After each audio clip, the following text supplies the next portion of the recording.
আসসালামু আলাইকুম বন্ধুরা, কেমন আছো সবাই? ভেড়ার মাংস রান্না করার রেসিপি দেবো আজকে। আমিও জীবনের প্রথম রান্না করলাম ভেড়ার মাংস। কঠিন কিছুই না, হাঁসের মাংস এবং খাসির মাংস যেভাবে রান্না করতে হয় ঠিক ওইভাবে একটু স্পেশাল করে রান্না করলেই হয়ে যায়। তো চলো কি কি দিলাম দেখে নাও। টমেটো দিয়েছি, পেঁয়াজ কুচি দিয়েছি বেশি করে, দিয়ে দিলাম আস্ত গরম মশলা এবং দিয়ে দিলাম লবণ।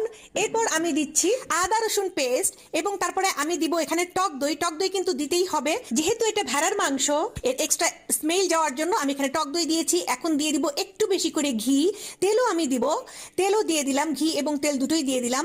এখন আমি অন্যান্য মশলাগুলো দিচ্ছি, যেমন আমরা অন্যান্য মাংস রান্না করতে যে মশলাগুলো দেই, যেমন হলুদের গুঁড়া, মরিচের গুঁড়া, জিরার গুঁড়া, ধনিয়া গুঁড়া, সবকিছু আমি আমার আন্দাজ অনুযায়ী দিয়ে দিলাম। এখানে যেহেতু 2 কেজি পাঠার মাংস আছে, সেই অনুযায়ী আমি আন্দাজ করে দিয়ে দিয়েছি। এখন এটাকে আমি সুন্দর করে হাতের সাহায্যে মাখিয়ে নেব। আমার চ্যানেলে কিন্তু খাসির মাংস এবং হাঁসের মাংস কিভাবে রান্না করতে হয় তার পূর্ণ রেসিপি আছে, এটাও কিন্তু আমি ঠিক সেম পদ্ধতিতেই রান্না করলাম। আর ভেড়ার মাংসটা কিন্তু আমি হালকা কুসুম গরম পানি এবং লেবুর রস, ভিনেগার এগুলো দিয়ে ভিজিয়ে রেখে তার